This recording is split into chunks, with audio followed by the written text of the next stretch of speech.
നോമ്പ് വരുന്നതുകൊണ്ട് തന്നെ നമ്മൾ ഫുള്ള് ക്ലീനാക്കാൻ വിചാരിച്ചു. ഞാനും നേഹയെ നമ്മളെ റൂമിലുള്ളൂ. അതുകൊണ്ട് തന്നെ നമ്മൾ രണ്ടാളും കൂടിയിട്ട് വേണം ഇത് ഫുള്ള് ക്ലീൻ ചെയ്യാൻ.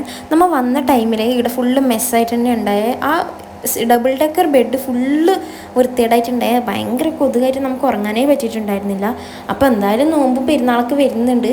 അപ്പോൾ അതിൻ്റെ ഒരു ക്ലീനിങ്ങും കൂടി ചെയ്യാം, റൂം ചെറുതായിട്ടൊന്ന് മേക്ക് ഓവർ ചെയ്യാമെന്നും കൂടി വിചാരിച്ചു. നമ്മൾ എനക്കോളും ഓക്ക് ഞാനും ഇല്ലോണ്ട് തന്നെ നമ്മൾ ഭയങ്കര എൻജോയ് ചെയ്ത് പാട്ടൊക്കെ വെച്ചിട്ടാണ് ക്ലീൻ ചെയ്തത്. അതുകൊണ്ട് 2 മണിക്കൂർ പോയത് അറിഞ്ഞിട്ടില്ല. പക്ഷെ നല്ല പൊടി, നല്ല കൊതുകുണ്ടായിരുന്നു വെച്ചാൽ നല്ല കൊതുകുണ്ടായിരുന്നു. പ്രത്യേകിച്ച് ഈ ഒരു സ്ഥലത്തായിരുന്നു കൊതുകുണ്ടായിരുന്നത്. അപ്പോൾ നമ്മൾ ഫുഡിൻ്റെ സാധനങ്ങളൊക്കെ ഇവിടെ മുകളിലാണ് വെച്ചിട്ടുണ്ടായിരുന്നത്. പിന്നെ ബെഡൊക്കെ കണ്ടില്ല, അത്രയും വൃത്തികേടാണ്. നല്ല പൊടിയും ഉണ്ടായിരുന്നു കേട്ടോ. നല്ല പൊടിയെന്ന് വെച്ചാൽ ഭയങ്കര പൊടിയുണ്ടായിരുന്നു. ഏകദേശം 1-2 മാസമായി ആൾക്കാരൊക്കെ ഈ റൂമിൽ നിൽക്കാത്തത്. പിന്നെ ഇപ്പോൾ വന്നത് നമ്മളാണ്. അപ്പോൾ നമ്മളാണ് ഇത് ഫുള്ള് ക്ലീൻ ചെയ്യാമെന്ന് വിചാരിച്ചു. എന്തായാലും ക്ലീൻ ചെയ്യണം, ഇല്ലെങ്കിൽ ഭയങ്കര കൊതുക് കടിച്ചിട്ട് നമുക്ക് എന്തെങ്കിലും അസുഖം വരാൻ നല്ല ചാൻസ് ഉണ്ട്. അപ്പോൾ കൊതുക് തിരി കത്തിച്ചിട്ട് എപ്പോഴും വെക്കാൻ കഴിയില്ല. അതുകൊണ്ട് തന്നെ ഇത് നല്ല കറക്റ്റ് ടൈമാണെന്ന് തോന്നിയോണ്ട് തന്നെ നമ്മളതൊന്ന് ക്ലീൻ ചെയ്യാമെന്ന് വിചാരിച്ചു. എനിക്കും ഇവർക്ക് ചെറിയൊരു പ്ലാൻ ഉണ്ട്, നോമ്പൊക്കെ എടുത്താലോ എന്ന്. ഇതൊക്കെ ലൈഫിലൊരു എക്സ്പീരിയൻസ് ആയിട്ട് കാണാം. പക്ഷെ എനിക്ക് ഇതിലൊക്കെ വിശ്വാസമുണ്ട്, എനിക്കായാലും അവൾക്കായാലും നല്ല വിശ്വാസമുണ്ട്. അപ്പോൾ അതുകൊണ്ട് നമ്മൾ നാളെ ഒന്ന് നോമ്പെടുക്കാമെന്ന് വിചാരിച്ചു. ഫസ്റ്റ് നോമ്പ് എടുക്കണമെന്നുണ്ട്. എനിക്ക് പണ്ടേ ആഗ്രഹം ഉണ്ടായിനി, ഓക്കും ഉണ്ടായിനി എന്ന് പറഞ്ഞപ്പോൾ നമ്മൾ രണ്ടാളും കൂടി ഒന്ന് ഫുള്ള് ക്ലീൻ ചെയ്ത് വൃത്തിയാക്കി നോമ്പൊക്കെ എടുത്ത് നല്ല ക്ലീൻ നീറ്റായിട്ട് തന്നെ നോമ്പൊക്കെ എടുക്കാമെന്ന് വിചാരിച്ചു. അപ്പോൾ ഈ തട്ടിൻ്റെ മുകളിലൊക്കെ ഭയങ്കര പൊടി ഉണ്ടായിരുന്നു വെച്ചാൽ നല്ല പൊടി ഉണ്ടായിരുന്നു.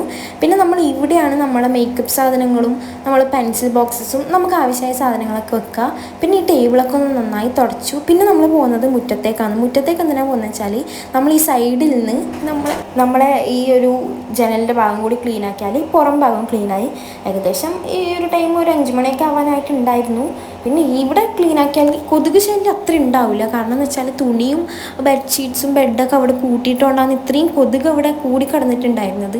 അങ്ങനെ ലാസ്റ്റ് ആയപ്പോൾ ഫുള്ളൊന്ന് അടിച്ചുവാരിയപ്പോൾ തന്നെ ഭയങ്കര നീറ്റായ മാതിരി ഫീലായിട്ട് റൂം.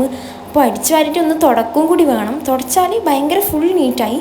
ഇതിന് ശേഷം അലക്കാനൊക്കെ ഡ്രസ്സൊക്കെ അലക്കിയും വെച്ചു കേട്ടോ. അതാകുമ്പോൾ പണിയൊന്നുമില്ല നാളത്തേക്ക്. അപ്പോൾ ഒന്ന് മൊത്തമായിട്ടൊന്ന് തുടച്ച് നീറ്റാക്കി വെച്ചു. അപ്പോൾ ഫൈനൽ ലുക്ക് ഇങ്ങനെയാണ് വരുന്നത്. ഭയങ്കര വൃത്തിയായിട്ടുണ്ടായിരുന്നു വെച്ചാൽ ഭയങ്കര വൃത്തിയായിട്ടുണ്ടായിരുന്നു. നിങ്ങൾ ഫസ്റ്റും ഈ ലാസ്റ്റും കണ്ടാൽ തന്നെ നിങ്ങൾക്ക് മനസ്സിലാവും അത് എത്രത്തോളം ക്ലീൻ ആയിട്ടുണ്ടെന്ന്. അപ്പോൾ വീഡിയോ ഇഷ്ടപ്പെട്ടാൽ ലൈക്ക് ചെയ്ത് ഷെയർ ചെയ്ത് സബ്സ്ക്രൈബ് ചെയ്യുക. ബൈ.